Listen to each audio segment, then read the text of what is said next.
Good morning. As mentioned, I'm just going to go through both the UK experience and what we've learned in terms of the legal and contractual issues, how to best deal with BIM, how to protect your position. To give you a bit of context of why I'm up here, I am a construction solicitor. I've been one for about 12-15 years.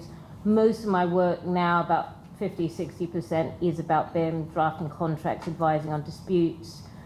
I'm a member of a couple of working groups, one of which is being run by David Mosey, who's the author of PPC 2000, which you heard mentioned earlier. And what we're trying to do is take the CIC BIM protocol, but beef it up, make it a more complete document, and fill in the holes that are very prevalent and have become more obvious over time. Just to recap, BIM is a wonderful thing. It does save time, it saves money.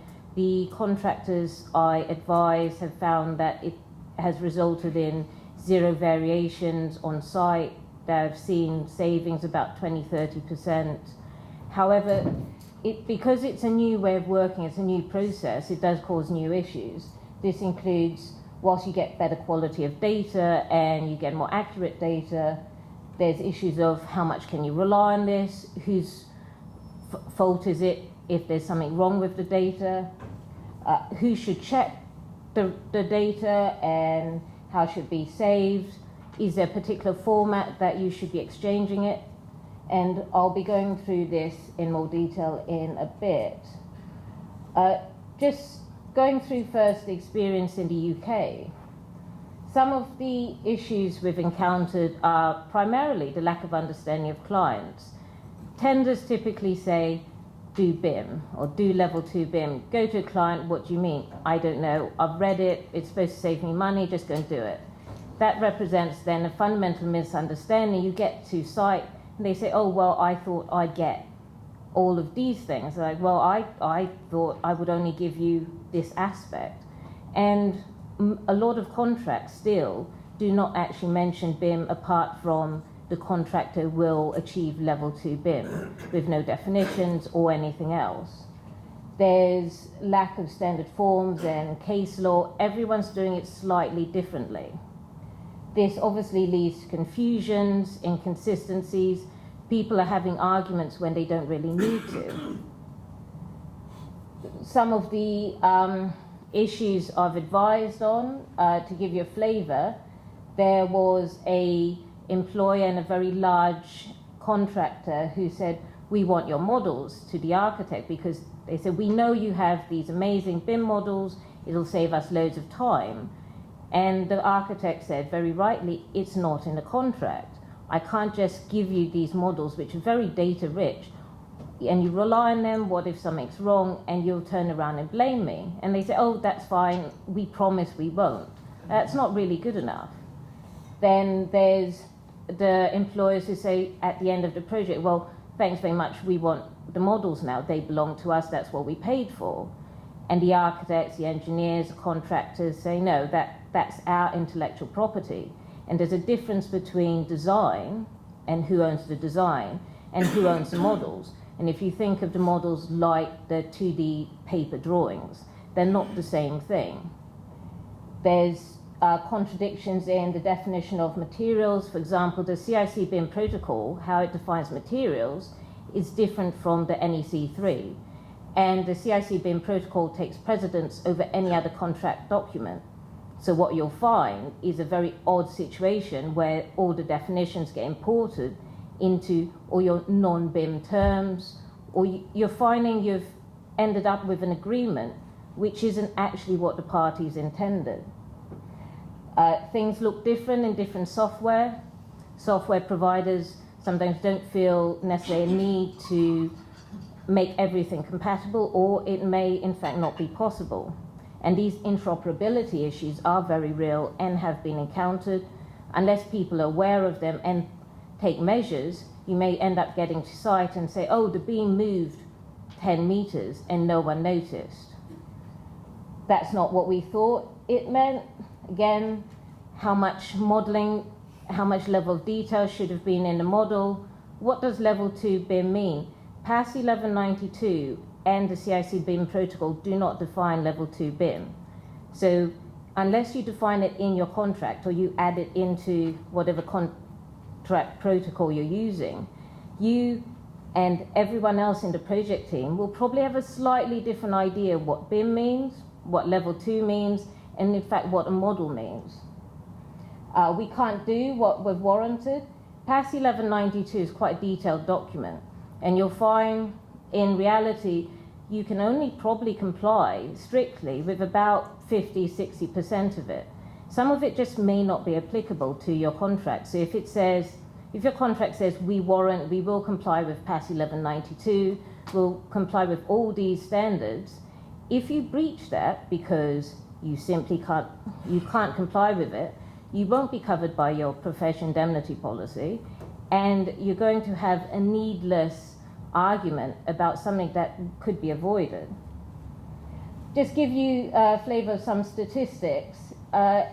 In 2014, you'll see there's a very low take-up of the CIC BIM protocol and PAS 1192.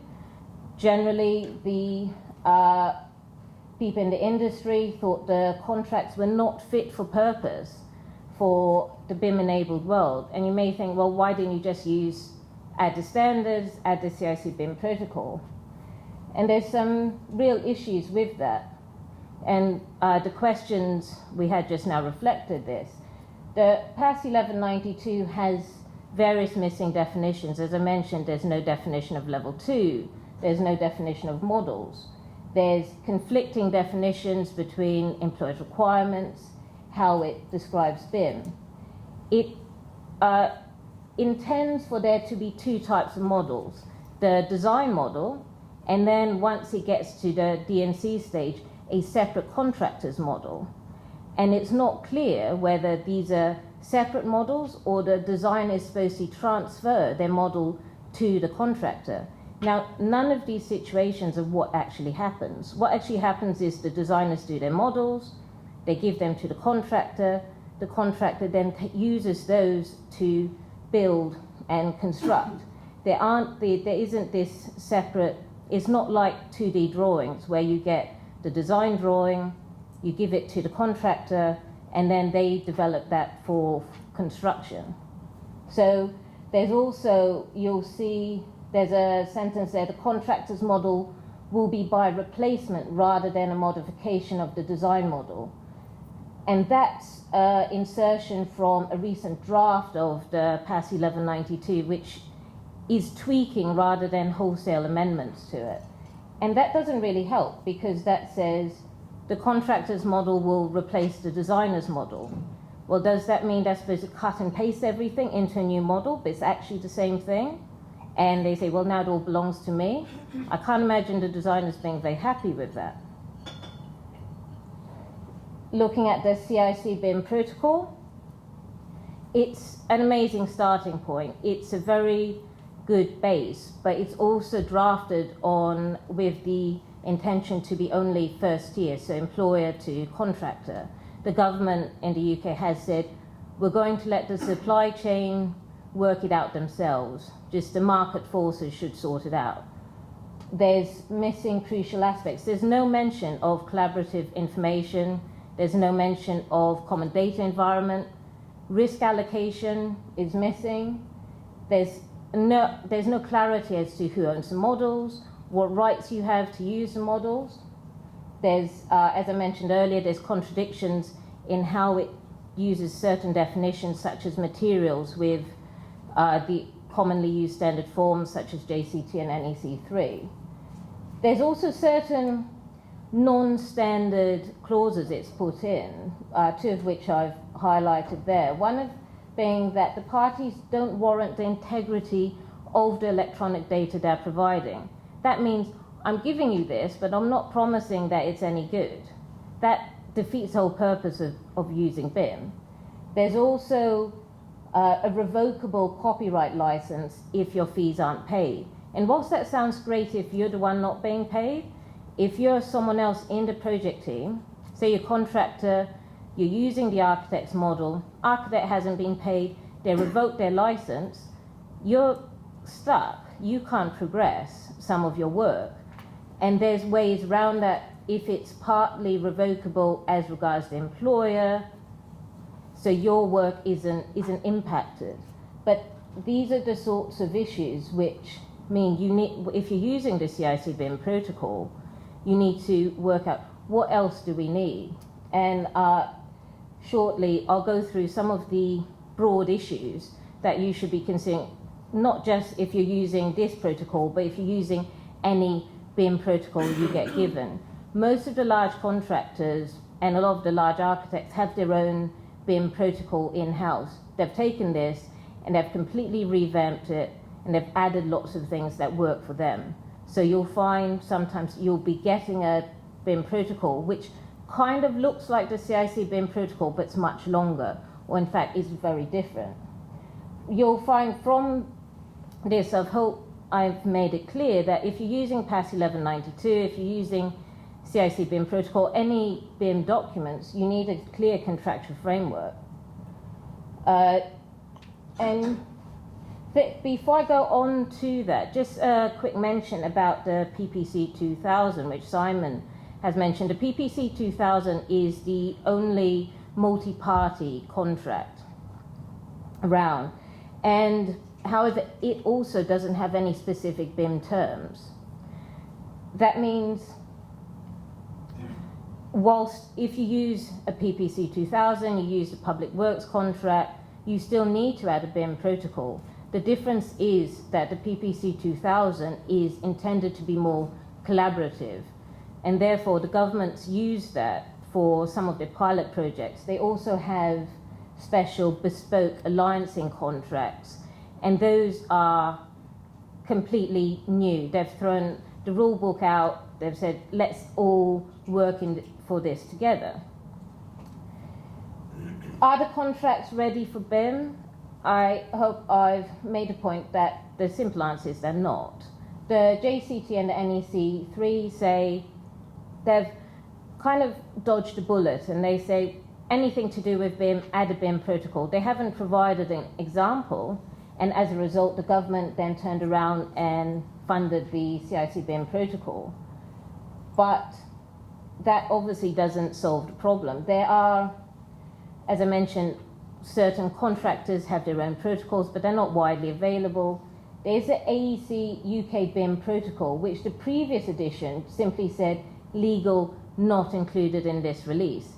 The latest edition have added a sentence referred to CIC BIM protocol, which is pretty useless. It's a technical document, but it doesn't give you where you stand as your rights, your liabilities. If you use it, you then have to either add the CIC BIM protocol and lots of other terms, or use a completely different document. The point here is that there's no one standard document you can go to if you want to have a BIM-enabled contract. So why do we need BIM-supportive terms? Same reason why we need a good contract in any situation. Certainty, efficiency, you're avoiding disputes. Everyone knows where they stand, you know what you're responsible for, but you also know what you're not responsible for, and you know what the other guy's responsible for.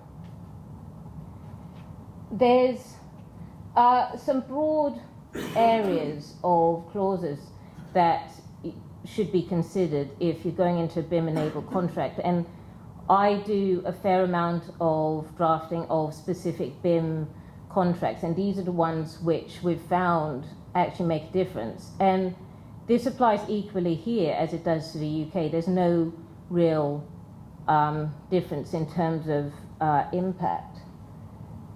Firstly, process and data. BIM's all about process at the end of the day, and the models are a very important part of it.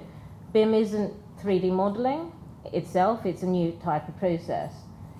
And models, the contract should be saying either in the protocol or in the body of the contract itself, it should say what's going to be in the models, when should they be delivered,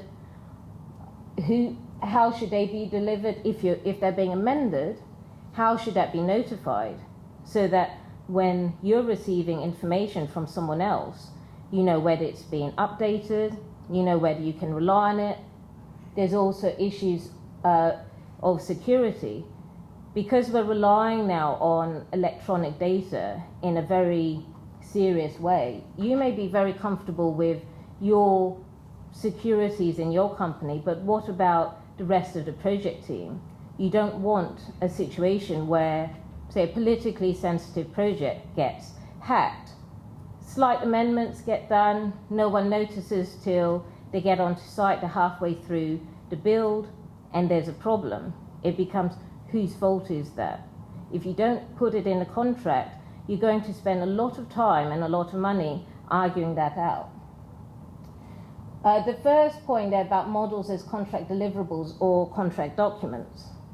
Now, the difference is whether the model should be contract deliverables like the 2D drawings are now, or contract documents such as an appendix to the contract. And I've seen it both ways. The problem with it being a contract document is that you would need to freeze the model at a particular stage in time, which just doesn't happen. So you end up having this uncertainty of which stage of the model is a contract document if you need to interpret the contract for particular reasons. So I would avoid having it as a contract document. There's no real benefit for doing so. Just quickly, there's various types of software being used in the UK for BIM. Some contracts say you all need to use the same software. That's not very realistic and not very fair on anyone. It's important, however, to make sure the software that everyone's using is either compatible, or more likely, you have to take into account the known interoperability issues and do measures, whatever checks you need to do when you receive something. You know, they're using this sort of software. These are the known issues that often crop up when these models are opened on my software, and take measures accordingly. All the documents, all the BIM terms should be back to back down the supply chain and across the team. That means that everyone should know what everyone else is doing. Everyone should be on to the same BIM standards, to the same BIM process. And the simplest way of doing that is having a relatively complete BIM protocol, which is the same document which gets attached to each contract and appointment, both down the supply chain, across the project team. And this includes the execution plan and etc. Think of it as a package that just drops into each contract. Ideally, this should include the employer. The employer should be obliged to comply with the BIM process. Otherwise, I've seen a situation where the project team's going along merrily, complying with the BIM process, and the employer just can't be bothered. Too much trouble, or don't understand what they're supposed to be doing. And you end up being delayed through no fault of your own. Standardization is very important to make sure, again, it comes down to everyone's doing the same thing, so you don't have variations of processes, and that's just going to cause issues and uncertainties. There's some examples of how you can standardize the process. COBE is the data exchange format of choice for the UK government. There's a bit of a love-hate relationship with COBE in the industry. People generally see it as an Excel spreadsheet, but just hundreds of pages long. But unfortunately, that's the choice of the government. And there's not any real other option that's widely available. There's also things like a BIM library. The NBS has a quite extensive one, but that's limited to what information the manufacturers are providing. Again, a lot of large contractors like Balfour Beatty have their own in-house BIM library, so they have all the objects they generally use, which makes it easy for them to just drop it into the model. But obviously, unless you work for them, you're not going to have that readily available. If you're working with people from other jurisdictions, a data dictionary is a relatively good idea, so that if you're, say, working with someone from Norway, you know when you're using a particular term, an apple means an apple. They don't think an apple means a pear. They read your contracts, make sure all the definitions are the same. I was drafting a BIM consultant appointment yesterday, and the definition of BIM, there were 3 different types of definition of BIM throughout the contract. And that happens very often because there's not a standard document people can just say, that's what we're going to use. It's all a bit of a cut and paste job. Information exchange and sharing processes and testing, again, so that you know when you're going to be provided things, what format are they going to be in, so you know you can open it. It's all going to be tested and safe, and the integrity and the accuracy. The procedure and safeguards for clash detection and checking. One of the big benefits of BIM is the clash detection. However, clash detection is only as good as the information you input into it. As those of you who do BIM, I'm sure you know, it's not this magical button you push and it says all these things are wrong or right. If you label a beam as a pipe, it's not going to tell you that beam is in the wrong location. The way of getting around this is in the protocol, in your technical documents that form part of your contract. It says parties will name all beams this way, they'll name all pipes this way, they will provide documents in this format, so that whoever's doing the clash detection, when they run the process, you know everything that should get picked up will get picked up. Interoperability, why is it such a big deal? Just to emphasize, there's a US case that software error resulted in a contractor's bid being £2 million too low, and the software provider's wide limitation clause excluded liability. Generally, courts are quite keen to uphold terms between business to business. So you'll find even such a wide exclusion clause may be upheld in Ireland, in the UK. So you can't assume if there's an issue due to the software because you opened a model and it did something funny with the software did something funny with it, you can't turn around to your software provider and say this is your fault. The example I always give is if you have a Mac at home and you have a PC at work, you do a nice document at work, you take it home, you open it, all the formatting's lost. You don't turn around to Apple and say this is all your fault. It's just this is one of the things that happens.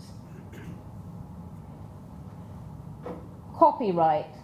As I intimated earlier, there's the issue of who owns the design, who owns the models, and who owns the model output such as cost data, FM data. And the answer isn't the same throughout. The design should stay where it usually does. The clauses in the contracts don't need to be any different.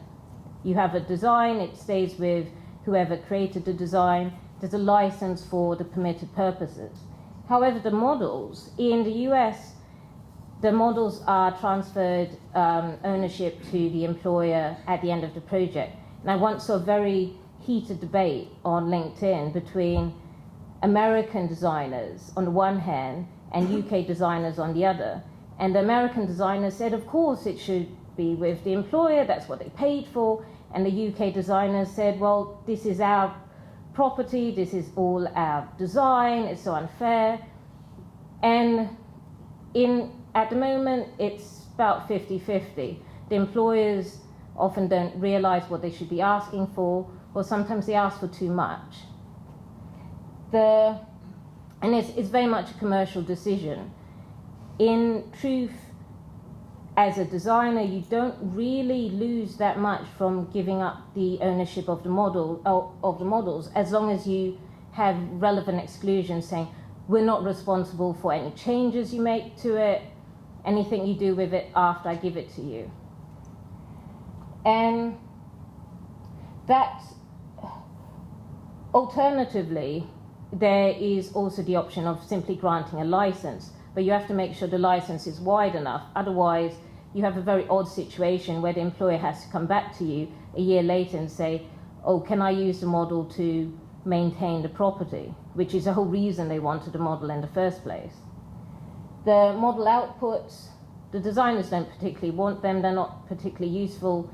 It's the employer who finds this sort of information useful. Again, there's no specific harm in transferring ownership of this to the employer as long as you protect the rights, have limitations, exclusions. Risk allocation, there's, as I mentioned, there needs to be specific limitations and exclusions so you know this is what I'm responsible for, this is what I'm not responsible for. And whilst that may be understood as between the parties when you're all friends and you're holding hands, as soon as there's an argument, there will be a potentially long drawn out dispute as to what the contract actually meant, unless the risk allocation is clear. And whilst you may end up being right, you can spend a lot of time and a lot of money trying to prove that. Then it's very important to have a consistent standard of care throughout the documents. The CIC BIM protocol uses the term reasonable endeavors. Some other BIM protocols use the term best endeavors, and best endeavors has a higher standard than reasonable endeavors or reasonable skill and care. That means you're promising to do more than you actually have to do under common law. There's also issues as to fitness for purpose under statute.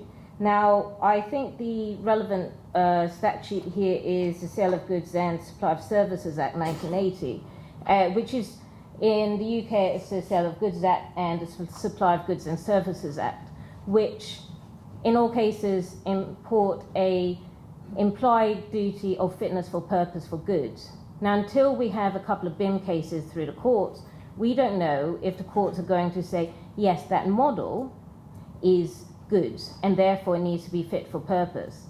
It's much simpler and much safer at this stage to simply expressly exclude it. And so you have a term which says these implied terms are expressly excluded from this contract, or the model's excluded from this statute. Because you don't, again, years later, you don't want to be having that argument, oh, well, it's not fit, this model's not fit for purpose. You say, well, I never promised it would be. There's, in and around the UK, drones are increasingly being used, as well as sensors, and drones to do a survey of the site, of the building. If you find you are being asked to do that as part of the BIM process, there needs to be, again, clarity as to the extent that you are responsible for the accuracies. Because it's such new technology, there's going to be bugs in it. No one's probably going to notice for some time, or until they work the bugs out. It's better to be safe than sorry. Clauses, finally, clauses to promote collaboration. Now, BIM requires the right collaborative attitude and a clear contractual framework. You need both. You can have the best contract in the world, but it doesn't matter if everyone still has that adversarial, we're not going to give you our information. And that is still happening quite a lot in the UK. And so you have BIM in theory in some projects, but in reality people are just carrying on as they always have done. And this can be promoted in certain ways. You can have a collaborative or mutual trust clause, and these are the ones which say the parties will work in a spirit of mutual trust and cooperation or similar. It gets people in the right mindset. You have collaborative information sharing, so you have the process in your BIM protocol that says this is how we should share our information.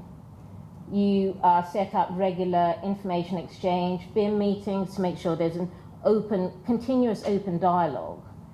And clear and binding contract terms. If you have a binding collaborative process, if you're forcing people to collaborate, after a while people just get used to it. just very quickly, the BIM Information Manager Coordinator, the CIC BIM protocol and PAS 1192 anticipate these to be two different roles. You have the Information Manager, who's a bit of a librarian, takes care of all the information, and you have the BIM Coordinator who coordinates the parties. In reality, what people are doing in the UK is just having one person, and there's certain specialists who do this role. They will make sure everyone's providing their models at the right time. They take care of the common data environment. They're usually the ones who run the clash detection as well. If you are being asked to be a BIM information manager, coordinator, or to employ one, it's important to make sure all the other parties have to comply with his instructions, and also, if you are being appointed as one, to be very, very clear that it does not include design responsibilities. Because you're getting everybody's design, you want to make it clear that I'm not expected to have a look at the design and have an opinion on it. I'm just receiving the information, I'm doing clash detection or backing it up, those sorts of more administrative processes. I don't have to comment if there's something wrong with it. There's a CIC Information Manager appointment, but it's a very short document which is envisaged to tack on to a standard appointment because it's missing things, again, risk allocation, insurance clauses. It's a very, very basic document. So wouldn't just sign up to that and think it's all okay. And very finally, just comment on insurance. And this again applies here as much as applies in the UK. BIM, you will need to be very careful about strict obligations in your contract because that will cause a problem with professional indemnity insurance. And I've seen that happen a lot. Insurers are only just getting on board with what BIM means. They're generally happy with BIM. However, the terms of the contracts are not something they get exposed to. You need to make sure you speak to your brokers and say, I'm doing this sort of BIM project. Does it fall within my insurance policy? There's